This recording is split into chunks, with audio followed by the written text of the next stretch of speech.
Welcome to an important Pearson Center webinar as we have a discussion with Senator Don Oliver. My name is Andrew Cardozo and I'm president of the Pearson Center. I want to take a moment to recognize that the Pearson Center is headquartered on the traditional lands of the Algonquin Anishinaabe peoples. And as you know, the Pearson Center is a leading progressive think tank that addresses the challenging economic and social issues of the day. Since the start of COVID in the spring of 2020, we've hosted over 50 webinars on key issues affecting Canada. These have been attended by over 10,000 people across the country and internationally, and they are posted on our YouTube channel. So please visit YouTube anytime, search for Pearson Center, and you can see all our webinars there, including today's webinar, which will be posted later today. We are proud to say that we are one of the few think tanks that has included representatives from all 5 political parties, the top business, labor, and civil society leaders, and many other experts. As we like to say, we bring people and ideas together to come up with good public policy solutions. A special thank you to all our donors and sponsors, especially our sustaining sponsors, who are Canada's building trades unions, the International Association of Firefighters, and AMAPSIO, Ontario's professional employees. While there is no charge to attend these webinars, please feel free to visit our website, thepearsoncenter.ca, to make a contribution. Today, our webinar is with the Honorable Don Oliver, and it relates to our dialogue on diversity, which marks the 50th anniversary of multiculturalism. Don Oliver's family came to Canada in the late 1800s. They were among the Black loyalists who escaped slavery in the United States. He was born in Wolfville, Nova Scotia, and attended Acadia University and studied law at Dalhousie University. He was an active volunteer in the Progressive Conservative Party provincially and federally, and was appointed to the Senate by Brian Mulroney in 1990, where he served for 23 years. He chaired various standing committees, including the powerful Banking Committee, and advanced multiculturalism and racial equity through most of his career, both in the Senate and before that, and since then. We are here to talk about his autobiography that's displayed on the poster behind him, A Matter of Equality, which has just been released and is available at nimbus.ca. That's nimbus.ca. Please go to their website and order the book, and it will be delivered, I'm told, within 3 or 4 days. So just briefly on the format, following a discussion for about 30 minutes, we will take questions from the audience, you. So please send in your questions on the question box on your screen, and we will get to as many as we can. The session is a 45-minute session, and will end at 12:15 Atlantic time. So, Senator, welcome to the Pearson Center webinar. This is your first time with us on the Pearson podium, and I hope there'll be more. Your book was really quite enjoyable to read, both because of the content and because your writing style, which I find very engaging and very captivating and hard to put down, because you really go into lots of interesting sorts of details. I want to start at the beginning, and we could spend the whole time talking about the beginning, just your childhood.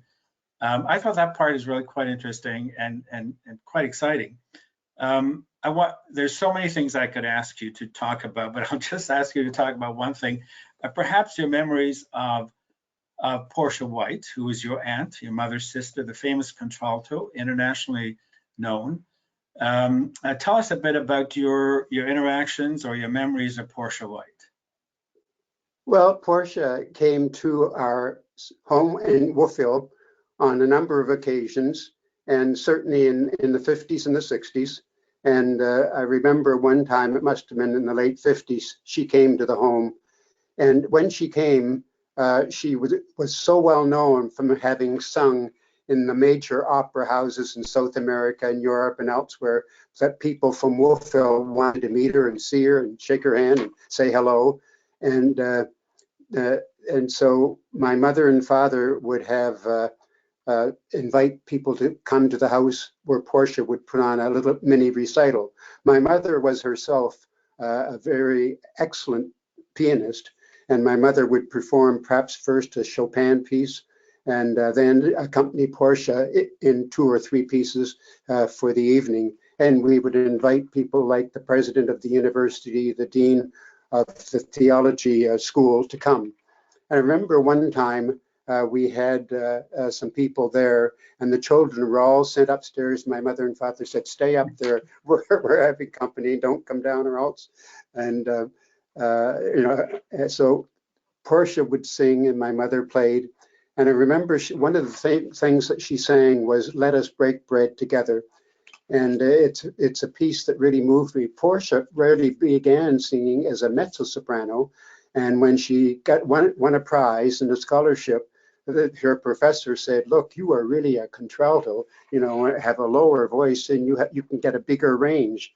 And in this piece, "Let Us Break Bread Together," you can get a bigger range, and some of the notes near the end really show the soprano part of her voice. Well, Porsha sang that. And as she was singing, we kids were upstairs in the balcony looking down, listening. And I remember that she hit one of the notes, and it was so sonorous, so strong, so majestic, so powerful that I thought the house was shaking. It wasn't. We didn't have a big house. We had a little 3-bedroom house at the time. And it didn't shake, but that's how powerful it was. And it was just an experience that lived with me. But, I loved it ever since then. So that was one of my experiences with Porsha. And I must say that after that, Porsha would come and go to places like New Glasgow and sing in a church for that would be packed. And on one occasion when she sang there, she went to the Norfolk Hotel in New Glasgow to get a place to sleep after she was exhausted. And they said, "I'm sorry, we don't take Black people here." Mm.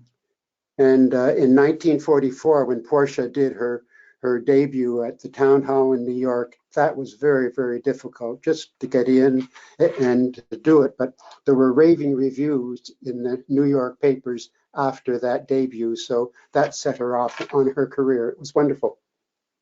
Yeah, wonderful. Now, your immediate family was musical too. You said your mother played the piano. I understand you played instruments as well. Yeah, all of us played in the family, and on my mother's side, she had beyond Porsha, there was Yvonne, there was Bill, there was Jack, there was Lauren. Lauren White sang in Sing Along Jubilee with Anne Murray for years, and so there were a whole number of members of the White family who reached a lot of success with their singing.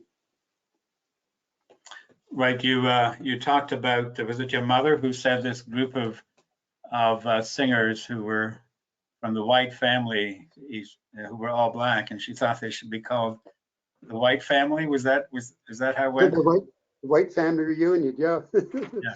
Yeah, because that's what you would call them. Yeah.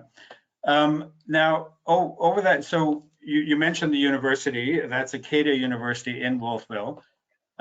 You studied there, and then you went to law school at Dalhousie. What interested you in the law? Why did you pursue that?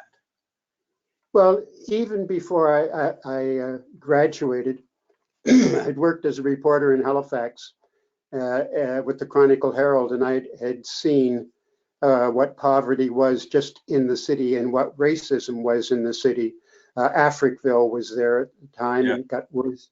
And but in the city itself, the downtown core, there were 17 acres of just slum, and in those slums, Black people lived, and you might find 15 or 20 people in one large house, and the landlord would not fix the roof leaks and wouldn't get rid of the rats. They were rat infested and so on, but everyone would be charged something like $10 or $15 a week, which was an awful lot of money in those days. The landlord would be making a fortune off it. The houses were not insured, and so that money was going. So I said, this sounds quite wrong, that Black people having to live in poverty like this, they can't get out of poverty. They couldn't get out of poverty because they couldn't get employment. and they didn't have the education to get good employment. So I said, this is the vicious cycle.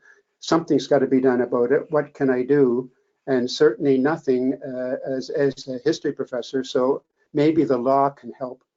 And so I applied for and won a Sir James Dunn Scholarship in Law to Dal, and went to Dal and took the law degree, hoping I could find ways to have some solutions to some of this racism that persisted throughout Nova Scotia in all of our institutions. Yeah, and so how long did you practice? So then you practiced law from the time you graduated, pretty much till the time you were appointed to the Senate, is that right? That's correct. I tried to practice a little bit after I got to the Senate, but there was so much work in the Senate, there was no way to do both properly. So I stopped practicing law after about 23, 24 years. Yeah. Now tell us about your political involvement. What drew you to politics? I guess several things. Mr. Stanfield, Robert L. Stanfield, was one of the things that drew me to politics. I became a young PC at the suggestion of a friend, Arthur Donoghue, whose father was the Attorney General for Stanfield. And Brian Mulrooney was at that time, we were all teenagers, a student at St. FX, and St. FX was about 2 hours away from Acadia. And Brian was doing a lot of organizing and speaking for the young PCs there. And that's when I first heard his name. And so I became a young PC and a student at Acadia. I was the president of the History Club. And as the president, I said, let's invite our new premier. So I did. Our new premier was Robert L. Stanfield, and he came and he spoke to our history class. And so that's where I met him the first time. And from then on, we became great friends. And I certainly, a great mentor to me in the way he did politics. He was a conservative on fiscal matters, as you have to be even in your family lives. Yet he was a liberal in things for the community. Education is one. And indeed, when he became premier, he did not appoint a minister of education. He kept that portfolio for himself. It was so important. And so he, and in later life, after he finished in federal politics, he did not beat Trudeau in 72, 74. So he retired from politics permanently. And he invited me to go out and have a lunch with him at the Halifax Club. And he said, you know, I've been premier, I've been the leader of the opposition in Ottawa, and I've done a lot of political things. But he said, when I was premier, I was appalled at the treatment of Indians and Blacks. And he said, I didn't do enough about it as premier. He said, I'm now free, I have the time, and I want to meet with you and start working things that I can do, if anything, to help Blacks fight this racism and to help fight racism in Nova Scotia and throughout. What can we do? So we started having a series of meetings with Black leadership and trying to determine where we should start in trying to make a difference. And one of the things that we came up with, thanks to Mr. Stanfield, he said, wouldn't it be great if we could get some Blacks as interns in some of our large businesses in the province? Because you never saw a Black face, they were all white everywhere. And so he started an internship program at the telephone company called Maritime Tel and Tel, and Blacks were given an opportunity in the summer to get summer training in a big business to see what it was like and put that on their CV and so on. It was just a great, great success for our youth. Interesting. Just a question on Mr. Mulrooney. His networking was kind of legendary while he was prime minister, but you're talking about it when he was a young man. Was he always quite the networker? Oh, very much so. Very much so from day one. I organized for him in 76 and 74 and supported him, and we remained good friends and in communication. We were both lawyers, and he was a labor lawyer, I was a trial lawyer, and we talked and would meet from time to time. We certainly met at all the conventions, and at everywhere he went, he was an organizer, bringing people and things together, and having a cause that he wanted you to join and be part of. But he was just a genuine leader who caught my attention. I deeply respected. Yeah. Now tell us about your time in the Senate. So you were appointed in 1990. You were there for 23 years. You accomplished a lot. You were deputy speaker. You chaired a number of committees, including the banking committee, which is kind of like the finance committee of the Senate. What are your reflections on the importance of the Senate? I mean, the issue of the importance of the Senate is often debated as to whether we should or should not have one. I would assume you're in favor of the Senate, having spent that amount of time there. What are your thoughts on the importance of the Senate? Well, the Senate must be the place of sober second thought.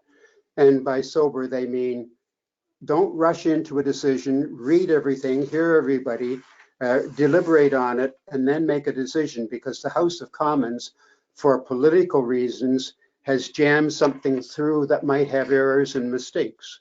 And so you be the body of sober second thought. That's the main role that the Senate must have and must do. And but when Brian Mulroney was kind enough to appoint me to the Senate, it was more than just being a part of that body of sober second thought. It opened many new doors for me to do other things in society, and that is to fight the doctrine of white privilege, white superiority, and to ask the question, why is it that we cannot all be equal? Why does pigmentation and color of skin have to make that big a difference? So in the Senate, I was able to set up a number of inquiries, investigations, and studies and so on to look into those various things. And I must say, Andrew, that it started with the Senate. When I went to the Senate for the 5 years prior to that, of all the hires, administrative hires for all the staff that it takes to run a big complex like that, there was no hire of a visible minority or a person of color for the past 5 years. 5 years. Now that's systemic racism. That's racism right within their system. And I got up and I spoke about it in the Senate.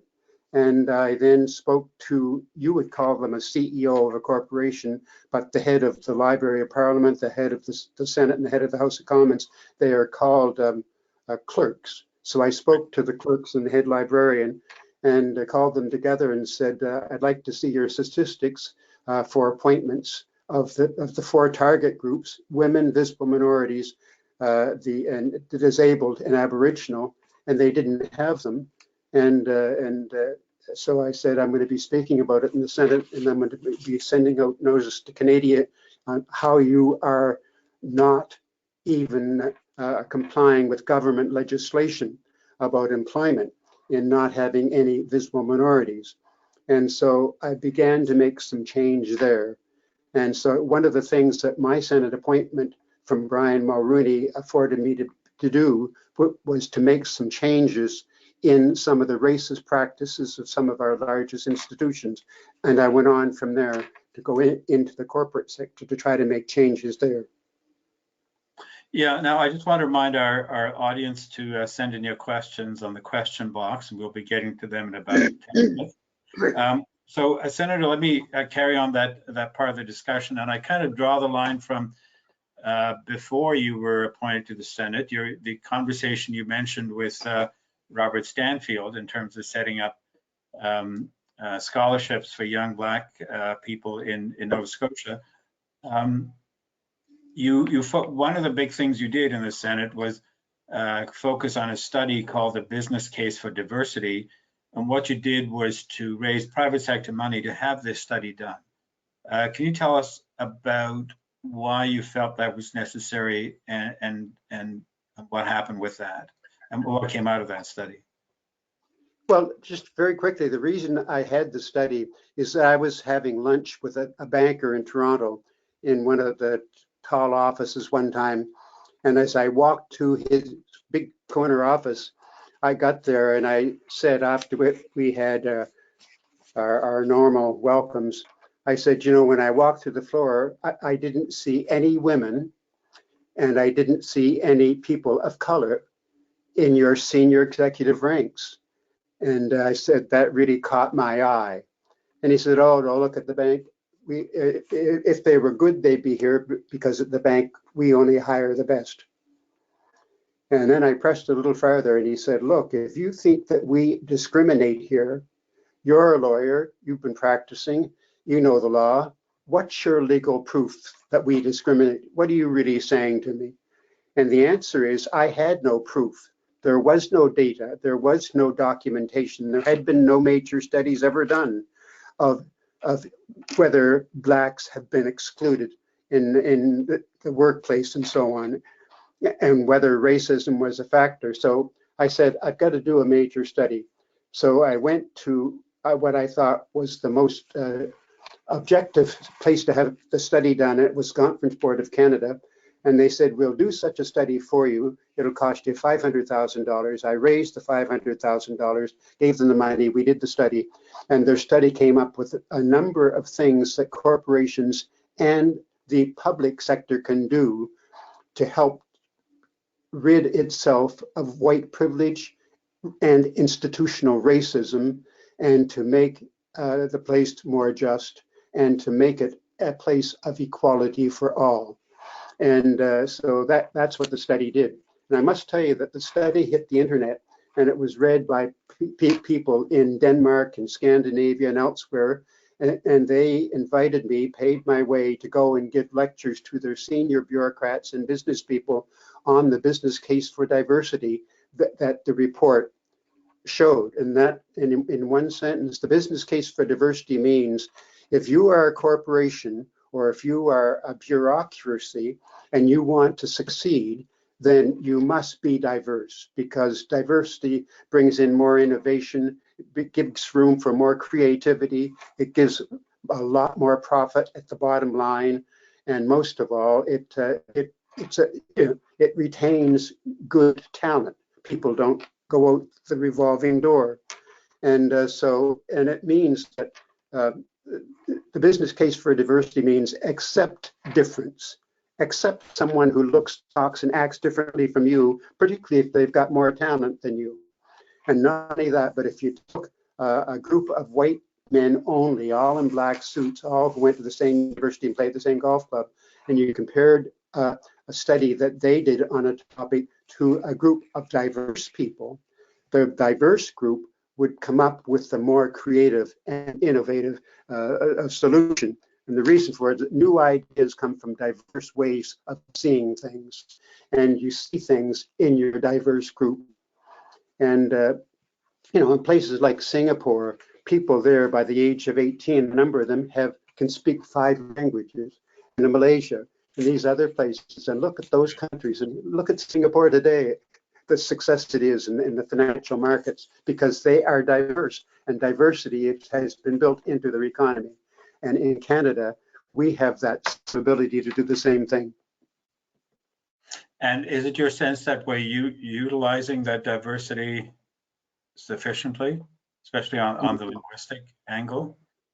No, we have a long way to go, but there are a number of groups and organizations after the death of George Floyd who are working in the direction of trying to do a lot more to make Canada more diverse, to make their businesses more diverse, because the smart businessmen in Canada today know that diversity pays big dividends. And when their shareholders look at the bottom line and look at the dividends and so on, they are stronger in diverse corporations. Yeah. These are interesting comments, because the federal government has been talking about, well, I mean, I think before the election, the government was talking about reviewing the Employment Equity Act, and I believe that was in their platform. So that is something that's likely going to come up in the next while. So it'll be interesting to see how much progress we have made, and I think some of the figures around visible minorities, the term that is used in the act, show that the reflection is not so bad across the board, but certainly isn't very reflective in the senior levels. Also, there is a paucity of a lack of Black Canadians in the senior levels as well. So I think there's some work to be done about employment equity federally. Yeah, just on that point, the Employment Equity Act that was passed said that there are 4 groups of Canadians that needed special measures. And those 4 groups were women, the disabled, Aboriginal, and something called visible minorities. Well, invisible minorities, if you were a person of color, an Indian, an African, a Korean, a Chinese, anyone like that, then you were a visible minority. And I was once told by a deputy minister who was a good friend of mine, he said, you're never going to get anywhere fighting for diversity for Blacks until you amend the Employment Equity Act, because you are subsumed in this group of 77 different countries. And so if they say we have met our target for visible minorities in the research category, and you go and look at see who the researchers are, they are visible minorities who aren't Black. So they say you've got to get yourself out and become a separate group.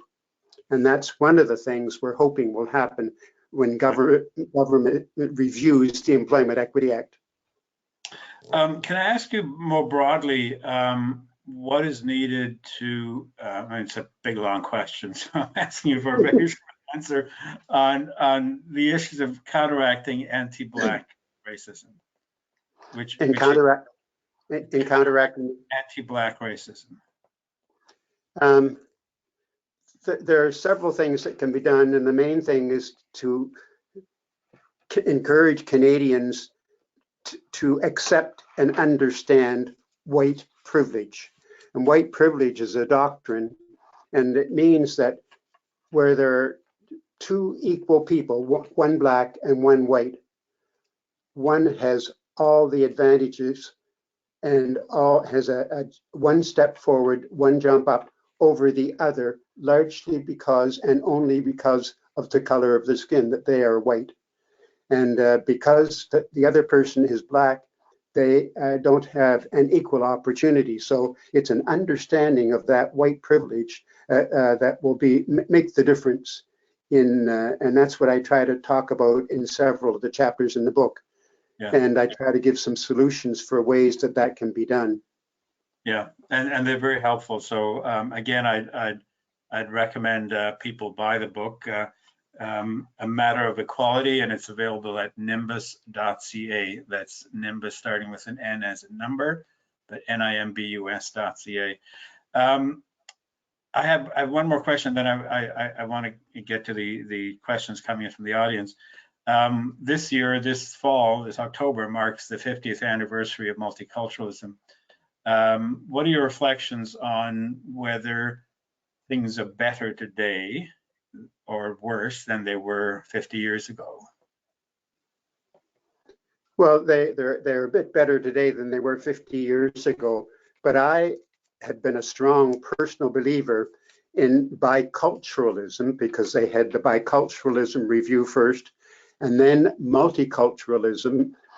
When in its first iteration, I was a very strong fan, because I believed that we should not make people, new Canadians, put them into some kind of a melting pot, but instead new Canadians should be able to retain the languages they spoke at home, their culture and other traditions, and build that into a new Canada, a multicultural Canada, which was the dream of many other democratic countries around the world. I know because they've asked me to go and speak about our own multiculturalism as it then was. And I felt then that it was a great model, and regretfully it got eroded through certain immigration policies and so on. But it made a great impression on Canada, and the Canada that we see and know today is a multicultural Canada, and we're better for it. Okay, thanks. Let me go to some of the questions that are coming in. So the first is, when you look at the Conservative Party today, would your work be easier or harder? We have, it's hard to say because the Conservative Party has always been an open tent party. And in the party, there are people from the left and there are people from the right who are conservatives and who believe in being fiscally conservative and liberal on social matters. And so it's a question of how you govern those and how you deal with those two disparate parts. Brian Mulroney had two back-to-back majority governments, and he did it by having a caucus stayed together. And now, while the caucus stayed together, the Reform Party started to be born, and that was moving out of the right. The right is back in the Conservative Party of Canada today, as it is, and that is good. And we just have to make sure that we make that Conservative Party a big tent. And if so, I would feel quite happy and content as a Black person being a member of the Progressive Conservative Party of Canada. Are you concerned about the People's Party? Is there the possibility that that's doing what Reform did 40 years ago? I don't know that much about the People's Party, and I haven't studied it. Don't know where it's going, but that part of politics doesn't form any part of the book that I wrote.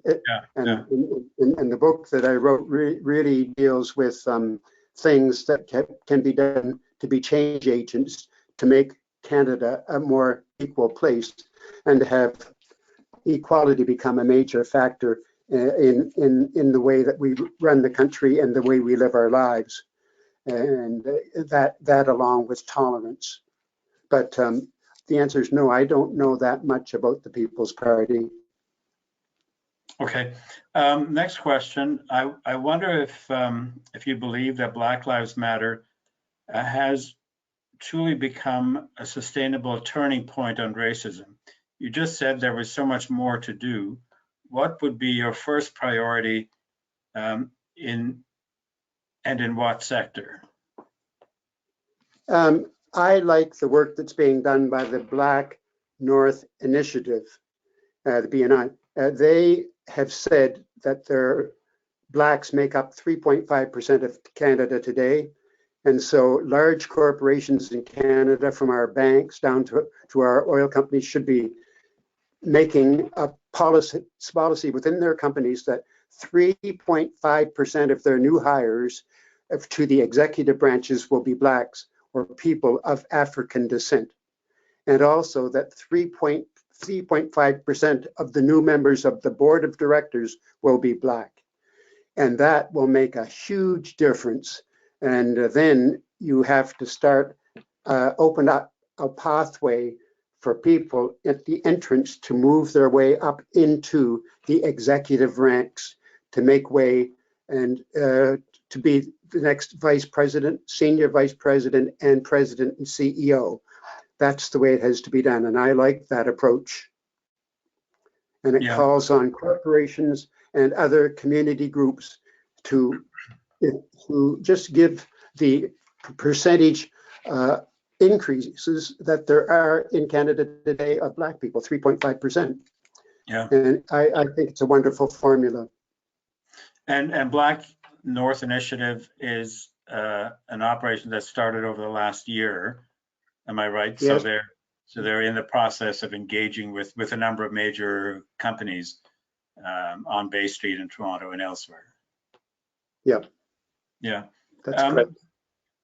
The next question is regarding the Federal Public Service. For the last 4 years, the Treasury Board Secretariat now provides disaggregated data by individual visible minorities and individual groups.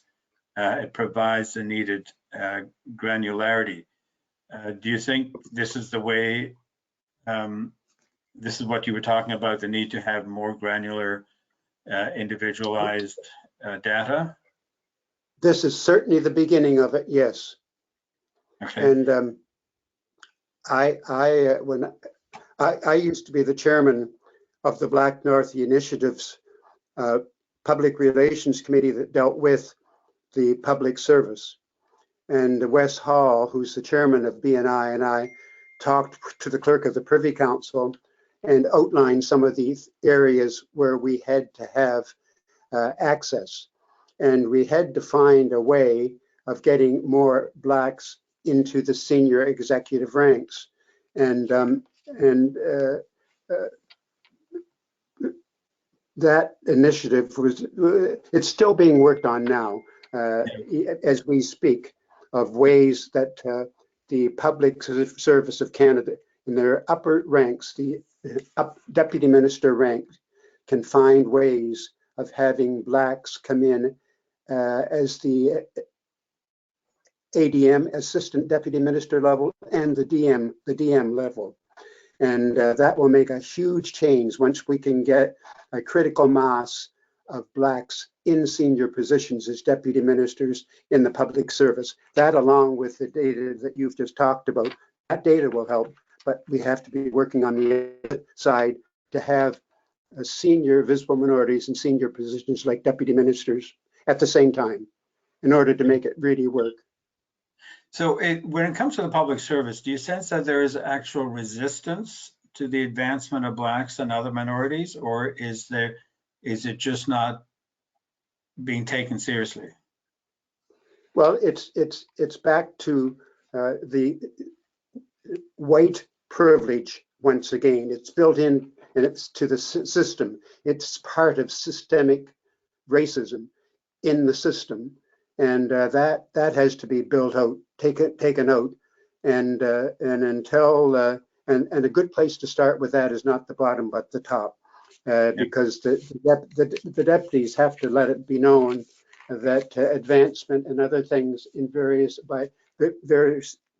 directors will only take place once they show that their committees that are looking at who is going to be promoted are objective and fair and will give the path to equality for all. Yeah. Can we take a couple of minutes to define a couple of the terms you mentioned? When you talk about white privilege, what would be an example of how that plays out in either the public or the private sector? Well, I've mentioned it already. That is that if let me give you an example from the United States. There's a Coca-Cola company in the United States called Coca-Cola, and it's in 70 countries around the world. It's a hugely successful company.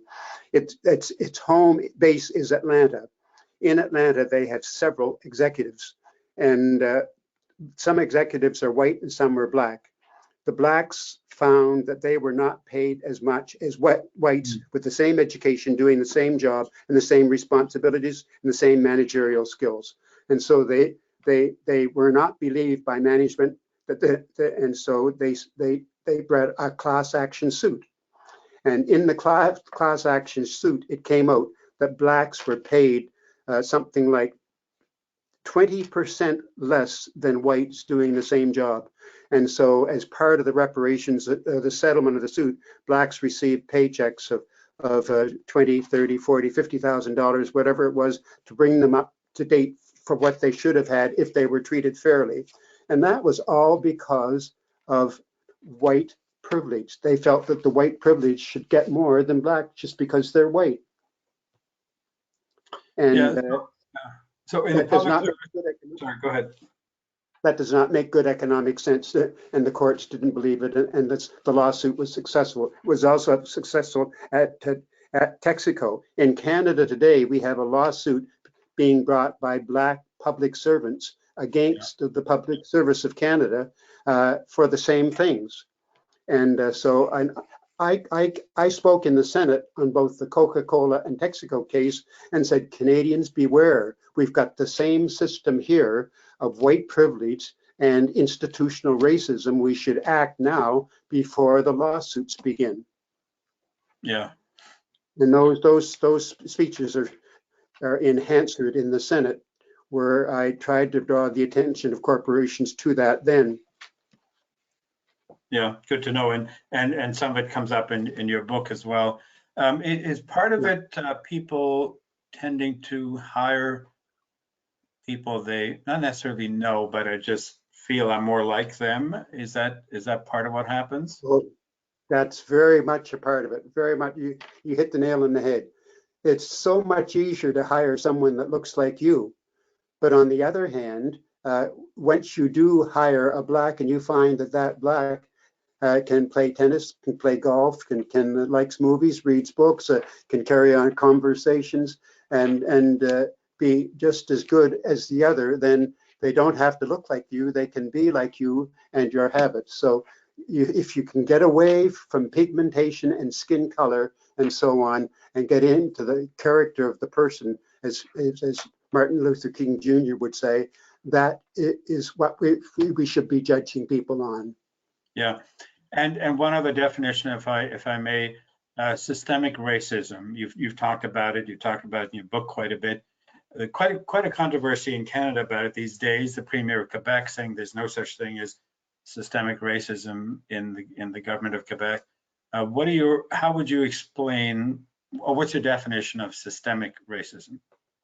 Well, it means what it says. That is that it's in the system, and it's in every system of government and of business and of schools and of churches and of everything we do in a day's time in our lives.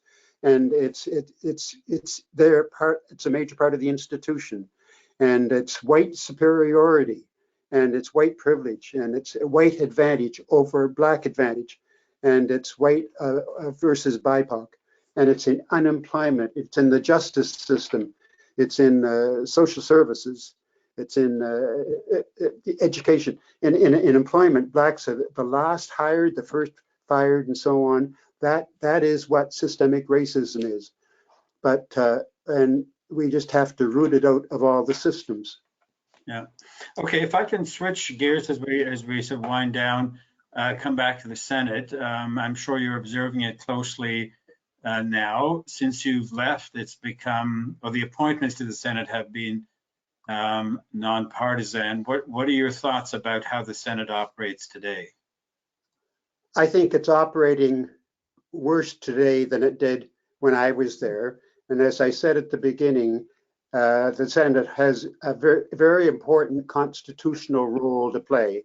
And that role is to be a body of sober second thought, to look at the legislation that comes from the House of Commons, analyze it, study it, disagree with it, find fault with it.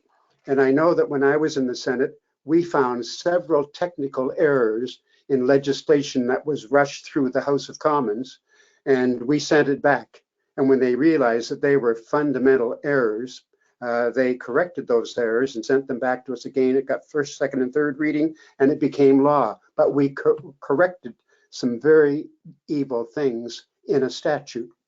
And that's what being a body of sober second thought is supposed to be about. Today, the Senate is so chaotic with these little subcommittees that they do not carry out their role of being a body of sober second thought. And I have not seen any statutes that have gone back to this current government with errors in them.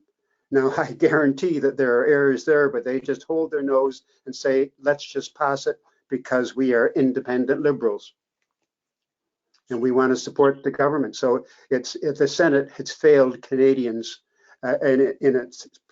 in the way that it's personally working. But the Senate still is a very important of the Canadian Constitution and a very important part of our democratic way of living. Yeah. Okay. In closing, as we wrap up, I want to ask you your thoughts about Colin Powell, who passed away yesterday. And I do that in part because if I look at people who have been, who have broken the glass ceiling, who have been leaders in Canada, role models in Canada, I look at you, Senator Oliver, as one of the people who has made progress for Canadians. So you're kind of in that ilk with Colin Powell. What are your thoughts about him? What are your reflections about him and his career? Well, he was a great American. He was a great leader, and it's a great loss. He made a major contribution to American society. He brought peace and he brought stability. He was a man of good judgment. He was forced to do certain political things against his will, and that regretfully is there. But he was just a great man. And like Barack Obama, who I met, who I talk about in the book, he supported Barack Obama as a Republican, and so I just have nothing but praise for what he was in America. He taught America basically how to do politics in a very civil, nice way, and yet in a very professional way, because he was first and foremost a professional officer in the armed forces. Something he really enjoyed. He said he enjoyed the discipline of the forces, and he lived a very disciplined, wonderful life where he believed in family. I say in my book that a belief in the family is the foundation of our democracies, and so family life is something that was very important to him as well. He's just a great man. He'll be missed. Thank you for that. Before we end, I just want to tell our audience we've got a number of webinars coming up in the weeks ahead. We will have one on economic issues for the throne speech in advance of the throne speech, which will happen in late November. We'll have 3 sessions on racism that will also take place in November. And we have a mini conference taking place December 6th to the 8th, where we'll talk about economic recovery, the caring agenda, and reconciliation. So please keep in touch with all of those for us. Senator Oliver, thank you very much for your time today. But more importantly, thank you for your service to Canadians that you performed through your career, through your 23 years in the Senate, and I'm happy to say continue to do. So thank you for joining us on the Pearson podium, and we look forward to having you back again sometime. Okay, Andrew, thank you very much. It's been very great to see you again. I appreciated this very much. Thank you.